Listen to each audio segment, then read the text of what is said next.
bom? Porque a gente está gravando aqui só para que, segundo eu entendo, a necessidade de outras pessoas também ouvirem. Mas tá bom? O estudo é focado em vocês. Tá bom? Então eu sempre digo que o princípio da comunicação não é o que se fala, é o que se entende. Então se eu falo algo aqui e vocês não entendem, não entenderem, não adianta, não houve comunicação, né? E assim, né, e Jorge, a gente conversa muito sobre isso. A resposta, cara, a queda da dúvida, ela gera liberdade. A dúvida gera incredulidade, mas a resposta gera liberdade. Jesus disse, conhecereis a verdade vos libertará. A palavra no seu todo é a verdade, né? Note que Jesus não disse assim, conhecereis e me conhecereis e estareis livres. Ele disse, conhecereis a verdade. Ele aplica a verdade ali não como ele, mas a palavra. E depois ele diz assim, se pois o Filho vos libertar, verdadeiramente sereis livres. Então ele faz a diferença. Ele faz a diferença entre ele e a palavra. Isso é lindo demais. Sabe por quê? Porque acredite você ou não, existem muitas pessoas que idolatram a Bíblia. Achando que a Bíblia é a fonte de salvação. Não. Na Bíblia, Jesus disse assim, vocês meditam nas Escrituras dia e noite, julgando ter nela a vida eterna. E são elas que testificam de mim mesmo. Então, como Jesus faz a separação, e são elas, é uma coisa, que testificam de mim, uma outra coisa. Bendito seja Jesus. A palavra é santa, a palavra é perfeita, só que a palavra aqui, literalmente falando, não é Jesus. A palavra te revela Jesus. E conhecereis a verdade, ela vos libertará. Então, se você está escravo em alguma área da sua vida, você precisa descobrir a verdade para você sair dessa escravidão. Conversava essa semana com um irmão sobre área financeira, e eu falava com ele, cara, medite Provérbios.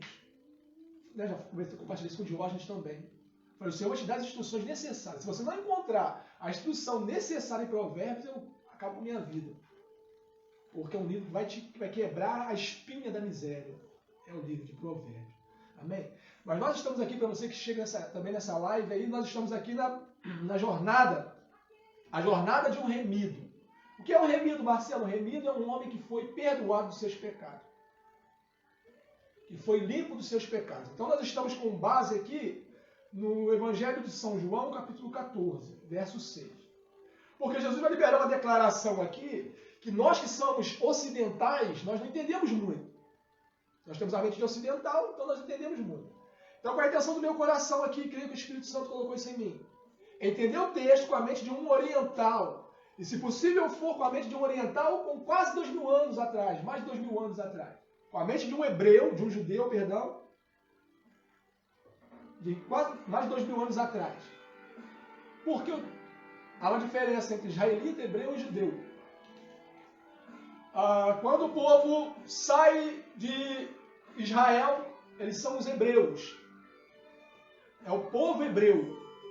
Quando eles passam pelo Jordão, né, no ministério de Josué, eles vão conquistar Canaã, e ali eles deixam de ser povo hebreu para se tornar israelitas. Porque agora eles vão ter uma nação, uma terra. Então deixaram de ser um povo hebreu, povo nômade, para se tornar um povo agora com uma terra, uma porção de terra. Então eles deixaram de ser povo hebreu para se tornar israelita. Essa é uma diferença básica. Mas quando chegamos no tempo de Jesus, nós temos israelitas, podemos dizer assim, e judeu. Por que, Marcelo? Porque o reino está dividido no tempo de Jesus. Então o reino se dividiu no tempo do rei Salomão. No tempo de Davi, né? Davi e Saul, mas depois no tempo de Salomão. Quando Salomão vai assumir o trono, então o reino se divide. Aí se torna reino do sul, reino do norte e reino do sul. Então são 10 tribos que compõem o reino do norte e 2 tribos o reino do sul. Essas 2 tribos que compõem o reino do sul, dali vêm os judeus. Porque Judá está no reino do sul. Amém? Então da tribo de Judá vêm os judeus. Então quando chegamos no tempo de Jesus, nós ouvimos a expressão judeus. Por que não ouvimos mais israelita e nem hebreu? Porque hebreus é até a conquista de Canaã. Depois da conquista de Canaã, israelita. Depois da divisão do reino, judeus, os remanescentes. E hoje nós temos israelitas e judeus na face da terra. Israelitas são quais? Ou quem? São aqueles que vivem, que nascem em Israel. O território de Israel. Jerusalém, Israel. Todo o território ali. Todo aquele que nasce naquele território, geograficamente falando, é um israelita. Mas não quer dizer que ele seja um judeu. Por quê? Para se tornar um judeu, você tem que ser um judeu ortodoxo, como dizemos, né? Você tem que ser circuncidado e guardar a Torá e os preceitos, os livros proféticos, poéticos, os salmos, né? Os históricos, para ser um judeu. Então, quando você chega em Israel, você vai ver pessoas normais, tipo como eu e você, em forma de trajes, né? De roupa. E você vai ver aqueles homens de terno preto, né? Com kippah, ou com aqueles chapéus pretos, né? Terno preto, roupa preta, ou aquelas roupas tipo o kippah, né? O talit. Então, esses são os judeus, são os ortodoxos. Esses permanecem guardando toda a lei, os preceitos, os mandamentos, toda a cultura hebraica. Está dando para pegar? Então, há uma diferença. Então, a intenção do meu coração é, entendemos o texto de João 14, verso 6, na grande declaração de Jesus, dentro do seu contexto, não estou saindo do contexto. Jesus está falando da morada que ele ia preparar para cada um de nós, amém? Então, não estou saindo do contexto, não. Porque talvez você que esteja chegando aí, pense que eu estou fora do contexto porque estou pegando apenas o versículo. Não. Estamos na trajetória de um remido. Então você precisa voltar na primeira live que está falando sobre o caminho. Bendito seja Jesus. Então, todos nós aqui, que estamos aqui nessa noite, já andamos um pouco. Passamos pelo portão que tem o nome de um caminho. Saímos do deserto. Chegamos no átrio. E no átrio tivemos a proposta, ao portão, né? Tivemos a proposta de nos apresentarmos, nos oferecermos no altar de sacrifício. Depois a bacia, né? De bronze ali com água. E hoje nós estamos perante o segundo véu. O primeiro véu, qual é o nome do primeiro véu? Qual é o nome do primeiro véu? O caminho. O nome do segundo véu? A verdade. Bendito seja Jesus. Então hoje, meus irmãos, nós estamos perante a verdade. Hoje nós estamos de frente, visualizem comigo, nós estamos perante a cortina, o portão da verdade. Hoje nós vamos entrar mais um ponto, né, mais um passo na trajetória do remido, na parte da verdade. E conhecereis a verdade e ela vos libertará. Agora nós saímos de um período de peregrinação, se vocês estão comigo. Amém? Você de casa, se você está comigo. Saímos do deserto, o lugar da indecisão. Bendito seja o nome de Jesus. O lugar onde você é apenas uma criação. E chegamos no átrio. A parte da peregrinação onde você pode se tornar um remido. Um filho do Senhor. O Eterno não tem filhos pecadores. Ele tem filhos remidos. Filhos santos. Filhos justos. Pelo sangue dele. Amém? Já passamos pelo altar, se vocês estão comigo. Passamos pela piscina. Nós fomos lavados, temos sido lavados pela palavra. E hoje nós estamos perante o portão que se chama a verdade. E nós falamos também aqui, semana passada, se eu não estiver equivocado, que nós, de vez em quando, vamos usar essa dinâmica de eu sou muito cansado, então peço, né, perdão vocês por alguma coisa. Essa dinâmica de, ao mesmo tempo, da criação, indo em encontro ao Santo dos Santos, com o próprio Eterno, vindo do Santo dos Santos para encontrar com a criação, ou vindo resgatar e levar a criação até essa morada celestial. Por quê? Estamos dentro do contexto. Não presumais dentro do vosso coração, disse Jesus, credes em Deus, credes também em mim. Na casa de meu Pai há muitas moradas. Se não fosse assim, eu não vos teria dito. E eu vou lhes preparar lugar. E quando eu tiver preparado-vos lugar, voltarei, para que onde eu estou, vós estejais também. Vós sabeis para onde vou, e conheceis o caminho, disse Jesus. Indagou-lhe Tomé, Senhor, nós não conhecemos o caminho. Perdão, nós não sabemos para onde vais. E como podeis dizer que conhecemos o caminho? Assegurou-lhe o Messias. Eu sou o caminho, a verdade e a vida. Ninguém vem ao Pai senão por mim. Bendito seja Jesus. Então, nós passamos pelo caminho, estamos hoje perante a verdade. Alguém quer compartilhar alguma coisa, falar algo, fazer alguma pergunta? Já falei bastante.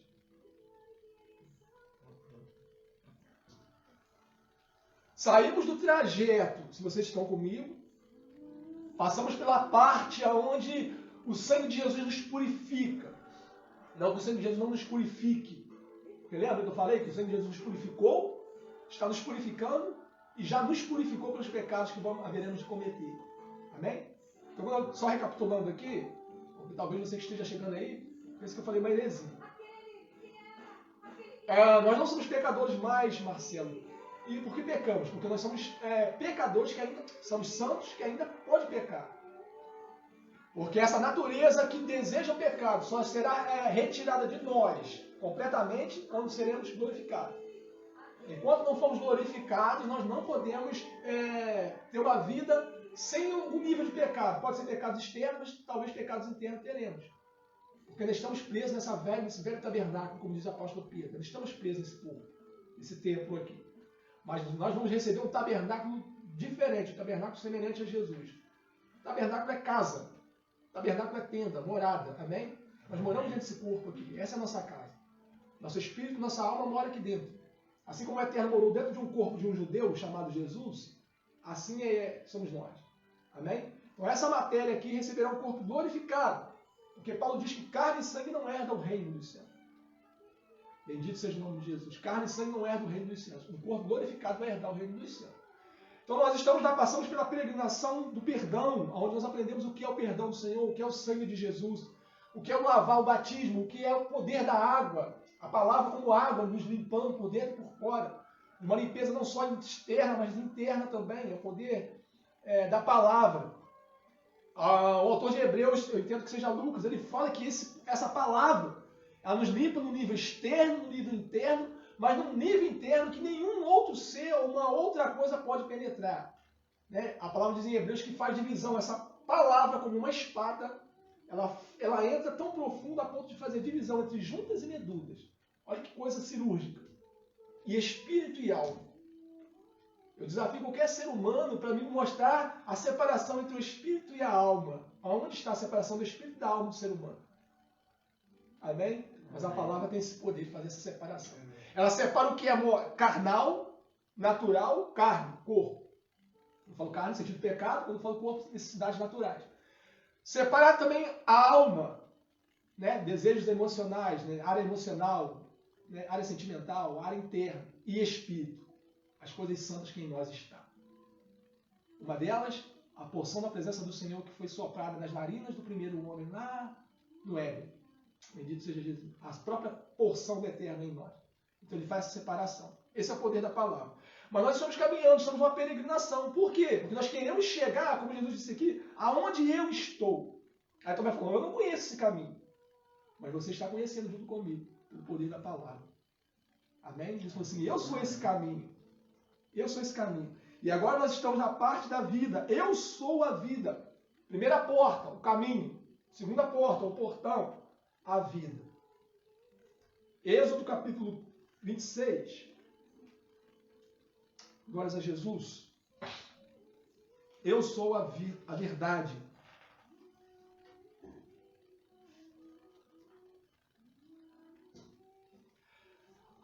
Você que me vê também em casa aí, entenda uma coisa, o que liberta o ser humano, o que transforma, o que alimenta, o que sustenta o ser humano é a palavra do Senhor.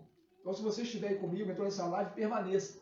Porque o que vai libertar, gerar poder na sua vida é a palavra. Amém? Cada coisa no reino de Deus tem o seu lugar. A palavra, ela é tudo, irmãos. Ela é tudo, ela sustenta todas as coisas. Então às vezes nós vemos um movimento, e graças ao Senhor por igreja que tem muito movimento, nós precisamos disso, mas não tem palavra. O Eterno disse, né? Errais e não conheceis as Escrituras, disse Jesus, e nem o poder do Eterno. Se você conhecer só o poder do Eterno, você vai errar. Se você conhecer só as Escrituras, você vai errar. Você precisa da junção do poder e da palavra. Bendito seja Jesus. Amém. Ele disse ali no Antigo Testamento o Eterno falando, acho que é Amós, profeta Amós, o meu povo perece porque meu povo perece por falta do conhecimento. E ele continua, porque tu, sacerdote, rejeitaste o conhecimento, então eu também te rejeitarei diante de mim. Preste atenção, a responsabilidade ali atribuída ali é para o sacerdote, não para o povo. Só que agora nós, como igreja do Senhor, nós somos um reino de sacerdotes. Você e eu somos sacerdotes. Sendo assim, o povo perece, aqueles que não são sacerdotes, fazem parte da sua família, da minha família, núcleo de amizades, enfim. Eles vão perecer por não conhecer a verdade. E como eles não vão conhecer a verdade? Porque tu, sacerdote, rejeita o conhecimento. Porque tu, sacerdote, rejeita o conhecimento. Então também te rejeitarei diante de mim. Notou que o ofício sacerdotal tem a ver com a verdade? Com a palavra? O ofício sacerdote é o quê? Ministrar a palavra. Mas se você rejeita o teu ofício, que é a palavra, não adianta você cantar, orar, dançar, subir monte, não adianta. Se você não tiver a palavra. A palavra perecer na língua hebraica ali significa morte, irmãos. Meu povo experimenta a morte porque não conhece a palavra. Não conhece a verdade. E o sacerdote também rejeitando essa postura de compartilhar essa verdade, essa palavra, ele perece porque será rejeitado diante de mim. Olha que coisa pesada.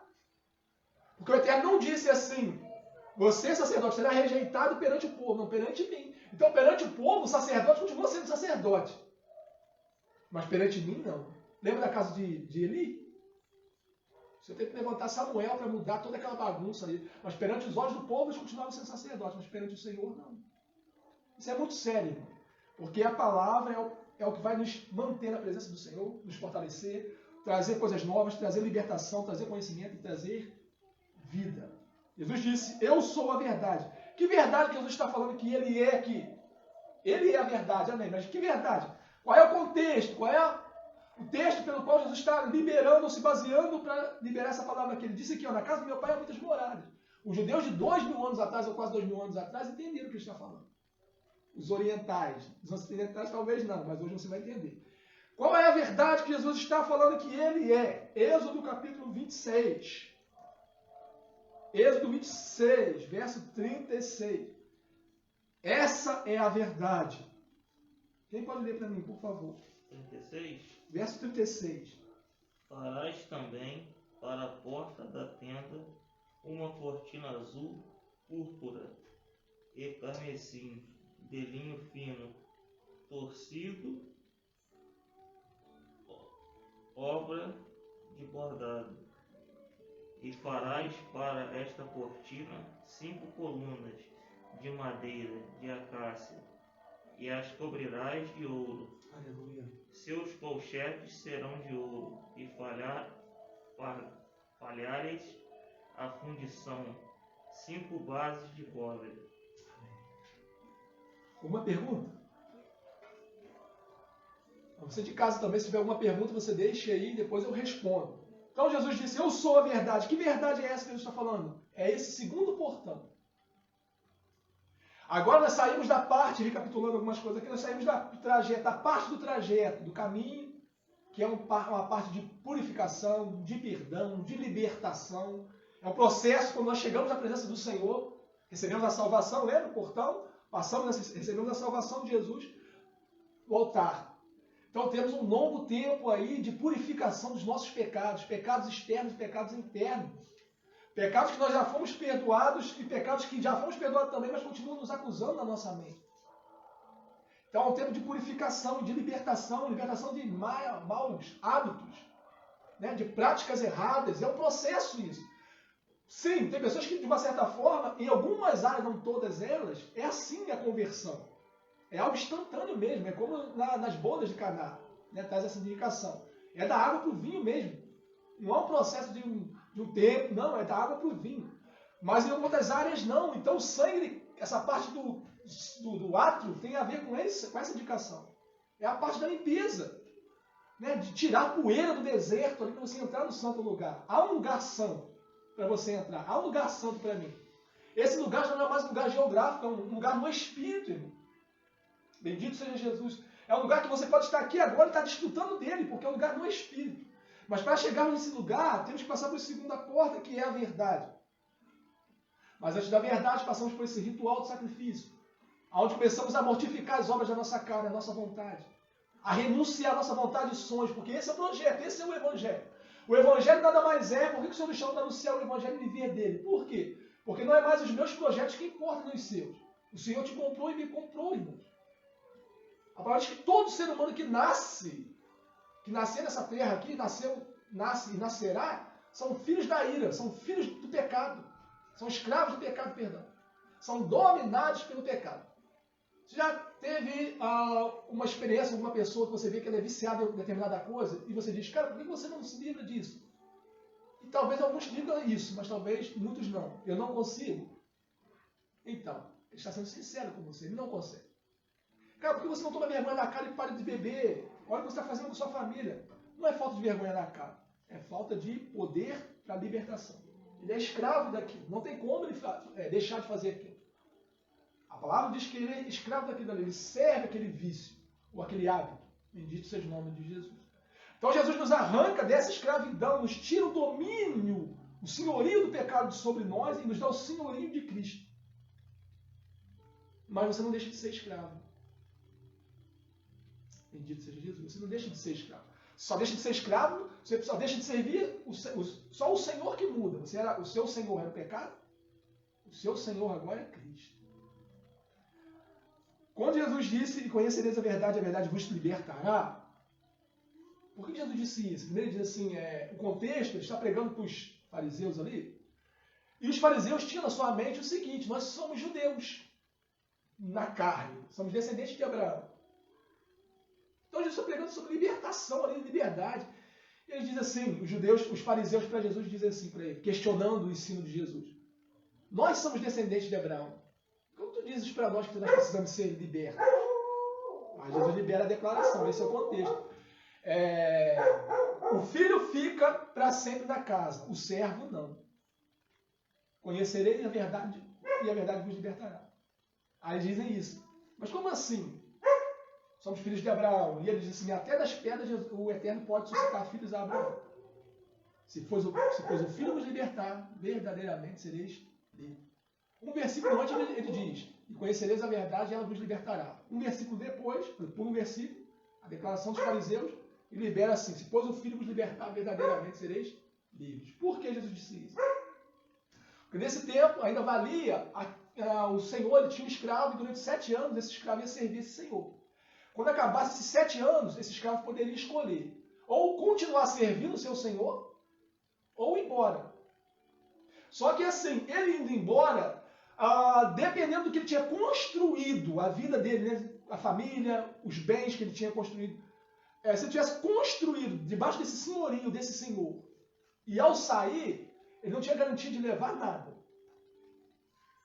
Tudo que ele fez, tudo que ele granjeou, tudo que ele conquistou, debaixo daquele senhor ali, poderia ficar com aquele senhor dele. Mas ele poderia ir embora.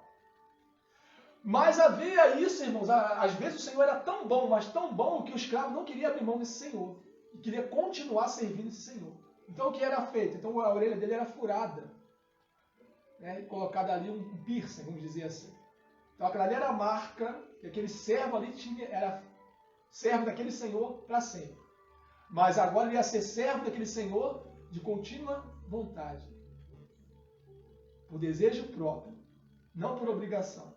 Mas por reconhecer que aquele senhor é bom. Amém? Amém? Então foi isso que Jesus nos fez conosco. Ele nos libertou do escravo, da escravidão do pecado, mas nós somos escravos de Cristo. Hoje nós ouvimos muito falar essa expressão, mas é trocado em português. Em português nós falamos servos. Eu sou servo de Deus, eu sou servo de Deus. Então, a palavra servo é escravo. Só que parece pesado, né? Quando você fala escravo, soa, né? Fala um pouquinho. E servo suaviza, né? Suaviza. Né? Maqueia, né? Soa até com orgulho. Porque ser escravo é padecer, né? Também, né? Você, de fato, está servindo e sujeito a toda sorte de tudo que a gente conhece, o que diz respeito à escravidão. É sofrimento. Sofrimento não é ser dono da sua própria vontade. É sobretudo a vontade do seu senhorio. Né? Você já não se trata mais de você. Então, a expressão servo do Senhor, talvez se soasse dessa maneira, talvez não seria, essa expressão não seria tão falada corriqueiramente. Porque de fato é isso. É ser escravo do Evangelho, escravo do Senhor. Mas o que é maravilhoso, aleluia, de livre e espontânea vontade, né? Prazeroso, porque o teu Senhor é um Senhor justo, é um Senhor que pagou toda a tua dívida, te libertou das cadeias do inferno, te libertou de todos os vícios, todos os pensamentos maliciosos, e plantou a esperança viva, né, de um dia estarmos num lugar juntamente com os seus irmãos, assim como Ele. Então, servir ao Senhor, esse é o maior salário. Oh, aleluia. O preço da salvação, aquele que pagou todas as nossas dívidas. Aleluia. Sabe? É como se nós devêssemos a um agiota e nós não tivéssemos capacidade de pagar. Ele ali ele de íntima compaixão foi lá e pagou tudo por você, assumiu a tua dívida e te tirou de uma condição precária. E o que mais? E não pediu nada em troca. Isso é maravilhoso.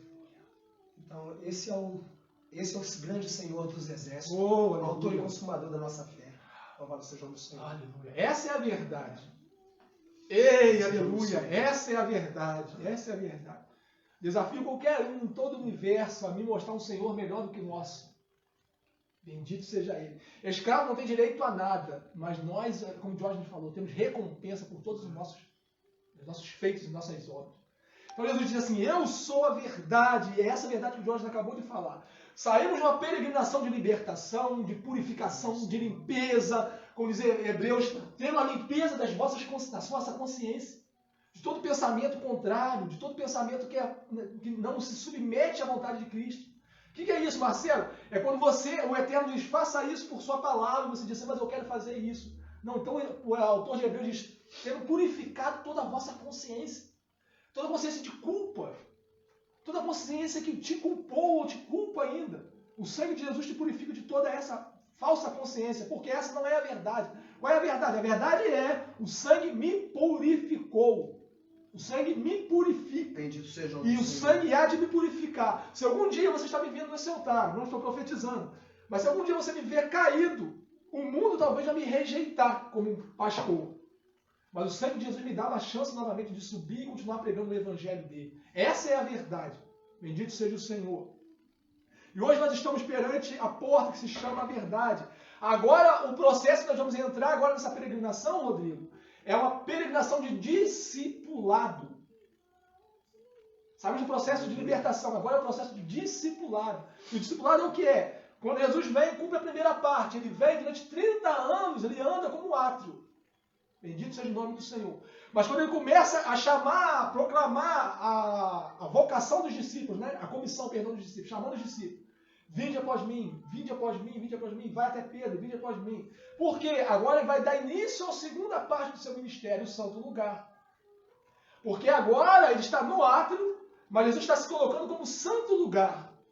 Note que Jesus, quando está em carne, há 2.000 anos atrás, ou mais de 2.000 anos atrás, ele está como santo lugar. Aqueles que estão junto com ele estão guardados. Tem pão, não morrem. Lembra no Êxodo? Que Moisés, aqueles que andavam com Moisés acompanhava a nuvem e as pessoas acompanhavam Moisés. Lembra disso? Então, a palavra diz que ninguém morreu de fome, ninguém morreu de sede, ninguém morreu de frio.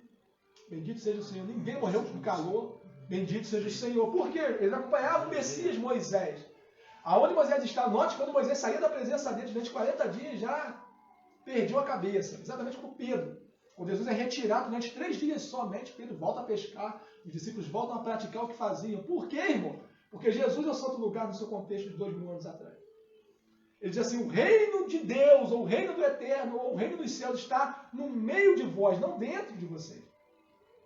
Porque ele ainda não é se manifestado como santo dos santos. Amém? É como santo lugar. Então o reino ali está entre os homens. E o verbo se fez carne e tabernaculou com o homem. Está no meio do povo ali. Bendito seja o Senhor. Ele disse para Nicodemos, Nicodemos, você está perante o reino e você não está vendo. Você é de frente, Nicodemos, com o reino e você não consegue ver ele. Por que, Senhor? Porque você não nasceu da água e do Espírito. Isso aí. Você não passou pelo ato, Nicodemos. Como é que um homem velho pode, né? Ele fala, como é que um homem velho pode nascer da água? Aleluia. Bendito seja o Senhor. A tua vida está tão boa, Nicodemos, que para me fazer uma coisa aí, tem que nascer de novo. Tem que nascer de novo. Não dá para consertar. No reino, irmão, na verdade, não dá para ter. Na verdade, não tem espaço para o si, o quem sabe, o talvez. Não, a verdade ela é e pronto. Como eu sempre digo, a verdade ela é imutável, a verdade é autossustentável. Ninguém sustenta a verdade se sustenta por si mesmo. E ela sustenta todas as coisas. Essa é a verdade. Bendito seja o Senhor. Então agora é uma parte do discipulado. É onde Jesus chama os discípulos. Esse é o santo lugar. Estamos perante a entrada aqui, segundo portão. E agora nós vamos ser discipulados por Ele. O que nós vamos encontrar ao passar pelo portão? Primeira ministração dessa noite. Nós vamos encontrar a mesa com os pães da proposição. O que significa pão da proposição?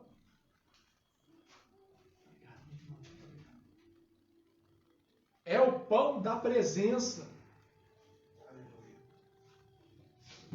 Então a ordem que o Eterno deu para Moisés, quando o meu povo, porque eu estou falando para sacerdotes nessa noite, quando os sacerdotes entrarem no santo lugar, a primeira coisa que eles vão ver, que você vai colocar à direita, Moisés, uma mesa com 10 pães, com 12 pães.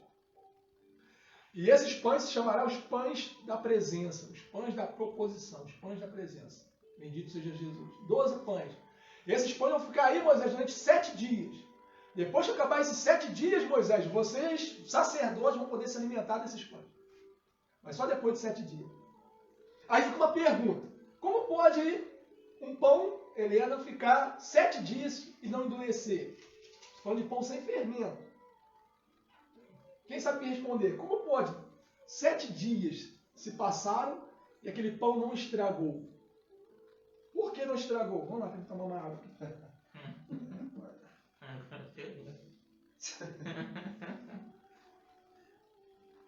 Porque o que precisa, o que estraga com o tempo é mentira. O que estraga com o tempo é engano. A verdade, ela não precisa de reparo. Glória a Deus. Bendito seja Jesus. A verdade, ela é hoje, é ontem, hoje, amanhã, a mesma coisa. Ela é imutável. E ela por si própria se sustenta. Se sustenta. É verdade, se sustenta. A mentira não se sustenta. Ainda que doa, ainda que impacte. Uma hora a casa cai. Mas a verdade, ela prevalece. Ela não precisa de muito argumento para ela. Você já percebeu ao longo da vida como é que o caminho da mentira, ela só tende a crescer até que um dia desaba. É verdade. E tudo desaba sobre você, o autor da mentira. Tudo vem à tona. E não há nada encoberto aos olhos do Tu acha que Senhor. tá ganhando vantagem, Entendeu? chega uma hora que tu sustenta aquilo tá tanto, né, que uma hora... Exatamente. É porque nós, por exemplo, nós podemos até se preocupar com os olhos humanos acerca de nós mesmos, se comportar da maneira que o mundo queira nos enxergar, a gente se portar, mas a gente se preocupa com o julgar do homem. Mas a gente deve se preocupar mesmo é com quem nos conhece. Aleluia. Esse sim. Ei. É com quem nos conhece, cara. A gente quer provar tanta coisa por causa do julgamento. Não tem que provar nada. Entendeu? A gente escuta mulher, tô nem aí se alguém fala, a gente escuta muito isso, tô nem aí se alguém falar isso, mas está sim. Porque você se preocupa em estar numa condição de tal maneira que seja irrepreensível para alguém pela uma possível postura, um estilo de roupa, um comportamento teu, mas na realidade quem conhece você de fato é aquele que morreu por você, cara. É aquele que de fato te conhece. Entendeu? Aí que tá a diferença, porque ele te dá pelo que tu é. Aleluia. Entendeu? Falho e pecador, cara. Na condição de tal.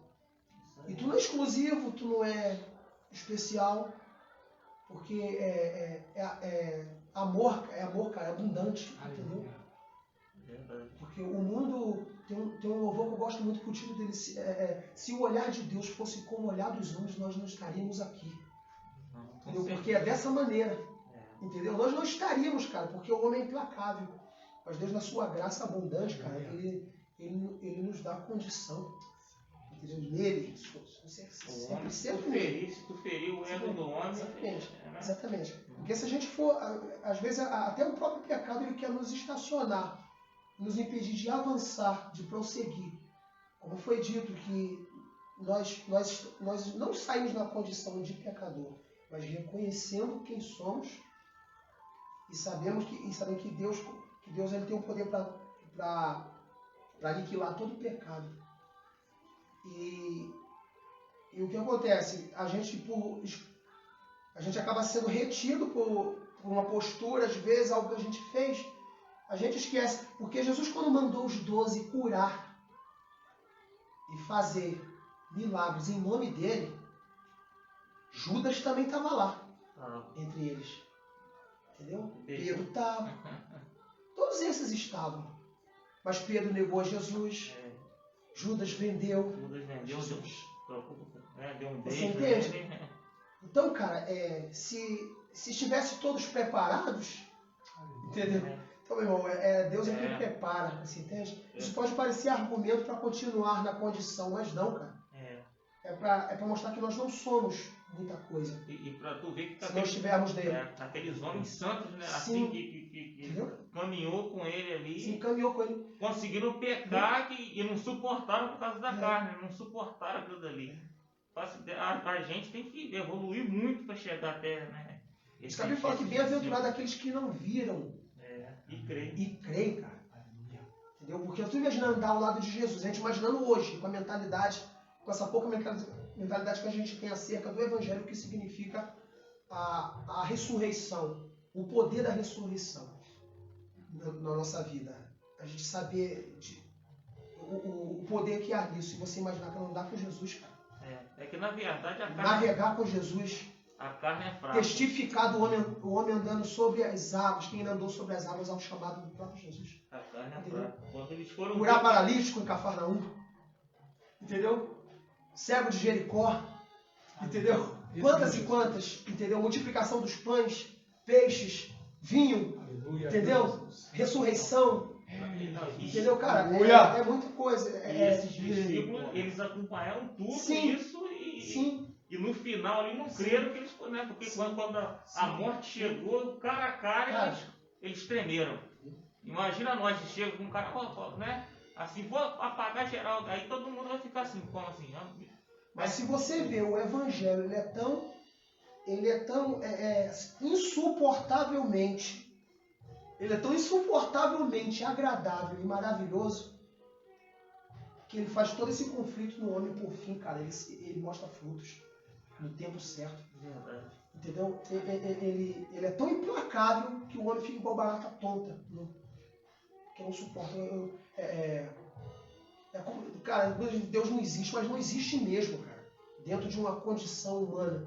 Ele não existe, porque se ele existir, cara, ele tem explicação. Não tem. O Evangelho não tem explicação. O Evangelho é poder de Deus. Loucura. É loucura para os homens comuns. Mas para nós, Aleluia. desfrutamos é o poder de Deus. Senhor, glórias a Jesus. Essa é a verdade. Essa é a verdade. E outra coisa que mantinha esses pães ali perfeitos é a presença. Do véu para dentro, da verdade para dentro, essa realidade da verdade, esse período, esse trajeto de discipulado até chegar no Santo dos Santos, é um lugar onde nada perece. Tudo que você conquistar com base na verdade não perece. Bendito seja o nome do Senhor. Tudo que você conquistar com base na mentira perece. O Senhor Jesus disse assim: a quem eu vou comparar um homem insensato? Vou compará-lo com um homem que construiu sua casa sobre a areia. E vindo a tempestade e os ventos, grande foi a ruína daquela casa. E ele diz assim: mas a quem eu vou comparar um homem sábio? Vou comparar um homem que construiu sua casa sobre a rocha. O que é a rocha? A rocha é a própria verdade. Cristo é a rocha, é a verdade. Sobre a rocha. E vindo o vento e a tempestade batendo sobre aquela casa e soprando sobre aquela casa, nada aconteceu. Preste atenção. Jesus disse que mesmo o que construiu sobre a rocha, quanto o que construiu na areia, as circunstâncias contrárias vêm da mesma forma. Não é você estar vivendo a verdade, estar conhecendo a verdade, estar desfrutando da verdade, que lutas não vão vir contra você. Lutas vão vir contra você da mesma forma que venham contra um que não desfruta da verdade. A questão é o que acontece com aqueles que não desfrutam da verdade para aqueles que desfrutam da verdade. A consequência daqueles que montam um império, que constroem um império sobre a mentira, grande foi a ruína, disse Jesus, sobre toda aquela construção daquele homem. Por que, Marcelo? Ele construiu sobre a areia. Bendito sobre Jesus. Mas aquele que construiu sobre a rocha, sobre a verdade. Por que eu falo que a rocha é a verdade? Quando Jesus está no monte ali de Filipos, ele disse assim, perguntar para os seus discípulos: quem o mundo dizem que eu sou? Os homens dizem que eu sou. E começam a falar: uns dizem que você é Elias, ou Jeremias, ou um dos profetas, até quem diz que você é João Batista reencarnado. E ele diz, e vós, quem dizeis que eu sou? Aí Pedro tem a revelação do alto, a verdade vem sobre Pedro. Tu és o Cristo, Filho do Deus vivo. E aí Jesus diz assim, não foi carne nem sangue, Pedro, que te revelou essas verdades. Aleluia. Mas o meu Pai que está no céu. E ele diz assim, sobre tu és pedra, e sobre esta pedra edificarei a minha igreja. Bendito seja Jesus. Presta atenção, a palavra grega ali para Pedro, o nome Pedro significa lasca de pedra, lasca de rocha. Palavra Petros significa rocha. Quando isso diz assim, tu és, na verdade, eu te digo que tu és Petros. Tu és lasca de rocha, Pedro. E essa afirmação, essa verdade que tu disse aí, essa é Petra, não Petros. Essa não é uma lasca, Pedro. Essa é a própria rocha. Sobre essa declaração, bendito seja Jesus, que eu sou o Cristo, Filho de Deus vivo, edificarei a minha igreja. Aí Paulo diz assim, lá acho que é Coríntios, Paulo diz assim, todos nós podemos edificar, construir. Porém, veja como cada um constrói ou edifica. Porque ninguém pode edificar assim, sob um outro fundamento que não seja Cristo. Porque se alguém constrói algo, uma obra fora do fundamento que é Cristo, a casa desse sofrerá dano. Todavia, mesmo pelo fogo será salvo. Notou que Paulo está falando a mesma coisa que Jesus falou? Pedro, sobre esta rocha, Petra, porque é uma religião que diz que Pedro é o primeiro papa. Se Pedro é o primeiro papa de uma certa religião, então há dois papas nessa religião, porque Pedro é o papa da linhagem ou da ramificação da pregação do evangelho do reino. Pedro vai pregar o evangelho do reino. Paulo vai pregar o evangelho da cruz. Não são dois evangelhos, é um evangelho só, mas duas ramificações. Então, se Pedro é o papa da igreja do evangelho do reino, então há confusão aí, tem que haver dois papas. Porque Paulo é o papa do evangelho da cruz. Notou? O que eu quero dizer com isso? Eu quero dizer que a igreja não está fundamentada sobre Pedro, como dizem. Não. A igreja não está fundamentada. Sabe por que não está fundamentada sobre Pedro? Porque, principalmente, 1 ano e meio depois, Pedro vai negar Jesus. Bendito seja Jesus. Mas não foi sobre Pedro que a igreja está edificada. Porque Paulo falou assim, veja como cada um edifica. Porque Cristo é a base. Não se pode esconder, irmã Helena, uma cidade edificada sobre a rocha, sobre o monte, não tem como esconder. Nós estamos edificados sobre Cristo, sobre essa declaração, tu és o Cristo, Filho de Deus. Essa é a verdade. Então havia uma mesa com 12 pães. Olha que coisa poderosa. Por que 12 pães? Porque havia 12 tribos. Representando que os pães da presença era suficiente para cada um. E da presença do Senhor, desfrutando da verdade dele, ninguém passa fome. Ninguém sente fome. E coisa interessante, porque quando o povo, os catitas são os filhos de Levi, da tribo de Levi, mas era a parte da tribo que teriam que preparar esse pão. Só essa tribo poderia preparar esse pão. E eles peneiravam durante 20 vezes, peneiravam esse trigo. Uma peneira peneirava o trigo, aí o trigo passava por aquela peneira e ia para uma outra peneira, e era peneirado. Daquela porção ia para uma outra peneira, ia peneirado. Por que, Marcelo? Porque esse pão representa Jesus. A palavra de que Jesus foi provado em tudo. Ele foi peneirado o tempo todo. Até chegar uma farinha com excelência, uma pura farinha. Bendito seja Jesus. Por 20 vezes, Jesus foi peneirado. Peneirado por tudo. Qualquer situação. A palavra diz que em tudo ele foi tentado. Mas em nada se encontrou culpa nele. Porque ele é o pão que ele mesmo disse. Esse é o meu corpo. Ele pega o pão e rasga assim. Esse é o meu corpo que é partido por vós na mesa da ceia. Esse é o pão. E também esses 12 pães, como eu falei com vocês, eram trocados 7 vezes, né? Dentro de 7 dias. Né? Então o pão ficava, esses 12 pães ficavam na presença, e depois de 7 dias, os sacerdotes se alimentavam dele. Isso está na indicação do que está acontecendo aqui nessa noite. Você está se alimentando aqui, eu estou. Você também em casa está se alimentando dessa palavra. E esse alimento aqui é suficiente para você caminhar 7 dias, irmão, não ter fome. E quando chega, o 7 é um ciclo, né? A semana tem 7 dias. Quando chega no 7º dia, você é alimentado novamente. Um alimento novo, fresco. E há um segredo aqui, na verdade. Qual é? A palavra é que os pães da proposição, os pães da presença, deveriam primeiro chegar, primeiro os pães vinham para a presença, no templo, ou para o santo lugar, e depois você derramava o maná. Maná é farinha também, bendito seja o nome do Senhor. Daí que eles tiravam a farinha do pão. Olha que coisa poderosa. Há uma indicação aqui, um código que diz assim: enquanto você traz para dentro da minha casa o que é meu, o que me pertence, lá fora não faltará o que te pertence. É sempre, né? Eu sempre digo isso, que é a lei que vai reger toda a escritura sagrada. Primeiro céu, depois terra. No princípio criou Deus os céus, céu, e depois a terra. Jesus disse: buscai em primeiro lugar o reino dos céus. Este é mais conhecido, depois terra. É sempre isso. Trazei primeiro os pães para dentro da minha casa. Que se tiver pão na minha presença, não faltará pão na sua presença. Bendito seja o nome do Senhor. Por isso que eu falo que no domingo, é o domingo das primícias, nós vamos falar sobre isso. Porque nós temos que trazer louvor ao Senhor, nós temos que trazer... Se você louvar aqui dentro com intensidade, não somos religiosos, mas se você louvar o Senhor aqui com intensidade, não vai faltar louvor lá no dia da aflição lá fora para você. Se houver gratidão aqui, se você trouxer gratidão por essas portas, trazer gratidão ao Senhor, não vai faltar gratidão lá no momento da tribulação, da luta, da adversidade, da dificuldade. Se você invocar, buscar, trazer a presença do Senhor para esse lugar aqui, não vai faltar presença de você, sempre assim. A mesa à direita, olha que coisa poderosa. Por que a direita? A direita, nós temos duas implicações ou conotações para o lado direito. Se eu falar para você, direita, você vai falar, lógico, direita. Para mim, a direita é esse lado aqui. Para você, direita é esse lado aí. Bendito seja o nome do Senhor. Bendito seja o nome de Jesus. Só que é interessante que na língua hebraica, direita pode significar uma posição, um lado, mas pode significar destra. E qual é a diferença de destra para direita, para lado, sendo que os dois são direita? É que direita é uma posição, destra é uma posição de autoridade. Por isso que a palavra diz que não diz que Jesus sentou à direita do Pai, diz que Jesus se sentou à destra do Pai. Por que, Marcelo? Não sei se vocês já viram isso.